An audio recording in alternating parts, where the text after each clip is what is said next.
what's going on, everybody? It's Brandon, and welcome back to Marotta Media. At risk of sounding like a broken record, it has been a while. It's been a very busy last few weeks, okay? I wish I had more time to make YouTube reviews, but I just don't. And as a result, when there is a movie that I want to talk about, I'm very late in talking about it, and that includes the movie that I'm going to be talking about today. But the movie that I'm going to be reviewing in this video was just too good of an opportunity to not talk about it. And the movie that I'm talking about today is the latest addition to the MCU, The Marvels. The Marvels serves as a sequel to Captain Marvel, as well as the television show Miss Marvel, where we follow the aforementioned Miss Marvel and Captain Marvel, along with Monica Rambeau, as they work together to stop a new threat. Now let me say, I was not really looking forward to this movie at all, and the reason for that was I thought Captain Marvel was an extremely average and mediocre movie, and Miss Marvel was a show that I found to be just painfully mid. I thought that show had such a good start. It had a very unique visual style, but Marvel just completely abandoned that a few episodes in. And as a result, I completely lost interest. I did not really care about anything that was happening in that show. And honestly, the only reason I finished it is because I had it on in the background as I was doing other things like my laundry or making food. But another reason this movie just did not pique my interest is because my interest in the MCU has been waning for some time now. But there have been a few exceptions, like Guardians of the Galaxy Volume 3. But before I get into my thoughts, I just need to say I think the entire discourse surrounding this movie is just absolutely ridiculous. The people who said that this movie was awful despite the fact that they hadn't seen it yet are absolutely ridiculous. But it goes for the other side as well. The people that were blindly defending this movie and saying it was fantastic, also despite not having seen it, and telling those who were saying that it's bad are sexist or stupid, are also just as ridiculous. So just know, if you liked this movie or if you didn't like it, that's perfectly okay, people. Don't let anyone influence you. And despite what I just said, I really thought The Marvels was a terrible movie. Without question, the biggest problem with The Marvels is its story. This is one of the most basic and bland scripts of the year. A villain that we've never seen before up until this point needs something, and the only people that can stop her is a trio of heroes that have never worked together before, so they need to learn how to work together. It's something you've seen a million times before. And as a result, I had such a difficult time finding anything to care about in this movie. And it also doesn't help that this movie gets so much more ridiculous than any previous Marvel movie that I can remember.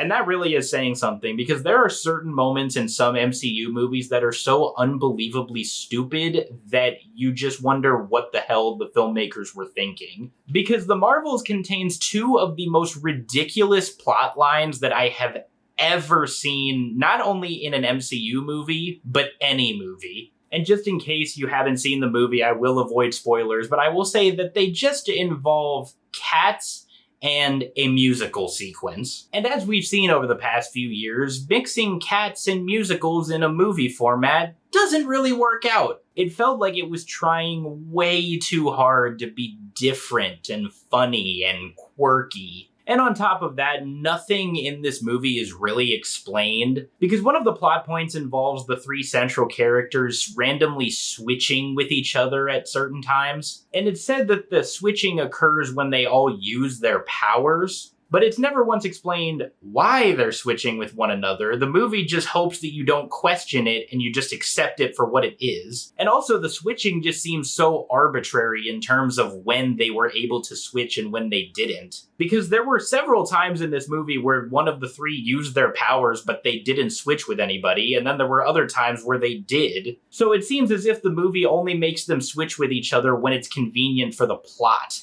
And not to mention, there is not a smidge of character development in this movie. Because one of the central plot points is Captain Marvel being responsible for a dying planet, which is the planet of the main antagonist, who I will get to in a second. And there's one moment where Captain Marvel kind of implies that she regrets what she did in order for that planet to be dying, but you never feel like she truly regrets her decision. And she also never does anything to right this wrong either. But what she did is also very arbitrary and doesn't really have much explaining. Forgive me, it's been a few weeks since I've seen this movie, so I don't quite remember what happened, but I believe she destroyed an artificial intelligence that was powering the planet, and as a result of this, the sun of that planet just dies.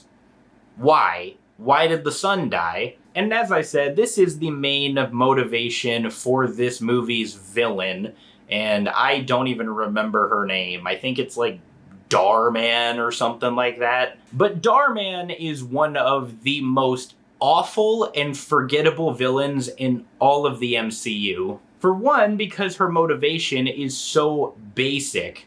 She wants revenge on Captain Marvel for being responsible for destroying something that was near and dear to her.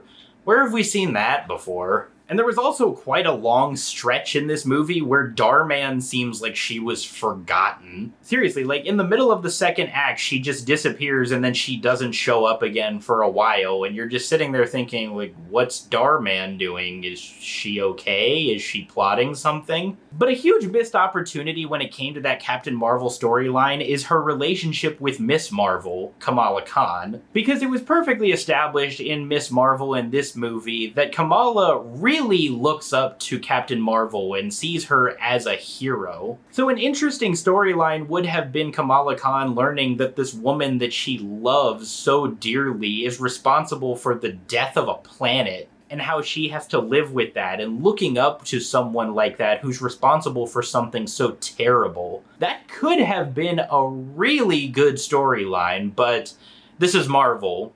These people don't really think that far ahead, do they? They don't want to make storylines that are interesting. They just want to have stupid storylines that are meant to make you laugh and say, that's funny. In terms of things that I did like about this movie, I think the chemistry between our leading trio was actually really good. They all play off each other very well, and there's some very nice and tender moments between the three of them. I also thought the acting from all three was decent as well, especially Brie Larson, which is a very welcome change because her performance in Captain Marvel was one of the most wooden performances I've seen in any MCU movie. And there's also some action sequences that are very unique and well done in terms of how they're shot and directed. Specifically one action scene towards the beginning where the three of them are constantly switching between one another, and they're all in very unique locations. It was actually very well written, thought out, and directed. But I can't say that about anything else in this movie. And I know what a lot of you are thinking, I'm just hating or whatever, but I really don't care at this point. I watched this movie and I didn't like it. I don't know what people would want me to say. Would you rather I lie and say that I loved this movie? Because I didn't. And before anyone asks, well, if you weren't excited for it and you thought it was gonna be bad, then why'd you go see it? Because I have invested 15 years of my life into watching all of the MCU movies and TV shows. I am not going to stop now. I am very much in too deep. I didn't like this movie, and if you didn't like it, that's okay. But if you also loved it and think it's amazing, that is okay. Again, do not let anybody influence how you feel about something. You like what you like, and you hate what you hate. But I am one of the people that hated it. And overall, I would give the Marvels a 3 out of 10. Hey everybody, thank you so much for watching my review of The Marvels. If you guys saw this movie, let me know what you thought about it. Did you love it or did you hate it like me? And where would you rank this movie among the recent MCU movies? Because honestly, I think this movie was worse than Ant-Man and the Wasp, Quantumania, and Love and Thunder. If you guys like this review, be sure to hit that thumbs up and do not forget to subscribe. If you want to see my previous reviews, I will link those right over here. Other than that, I hope you all have a tremendous rest of your day, and I will see you all next time.